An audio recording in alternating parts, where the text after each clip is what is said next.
Svagda treba trpeti što god nas nađe, Boga radi sa blagodarnošću. Naš je život 1 minut u poređenju sa večnošću i zato stradanja sadašnjeg vremena nisu ništa prema slavi koja će nam se javiti. Ćutke podnosi kada te neprijatelj žalosti i Gospodu otkrivaj srce svoje.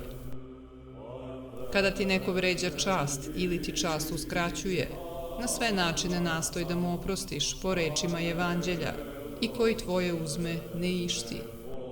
Kada nas ljudi ruže, treba sebe da smatramo nedostojnima pohvale. Kada bismo pohvale bili dostojni, svi bi nam se klanjali. Mi svagda i pred svima treba da unižavamo sebe, sledujući pouci svetog Isaka Sirina. Unizi sebe i ugledat ćeš slavu Božiju u sebi. Zato zavolimo smirenje i ugledat ćemo slavu Božiju, jer gde se toči smirenje, tamo se i slava Božja toči. Da nema svetlosti, sve bi bilo mračno. Isto tako i bez smirenja u čoveku ničega nema osim tame.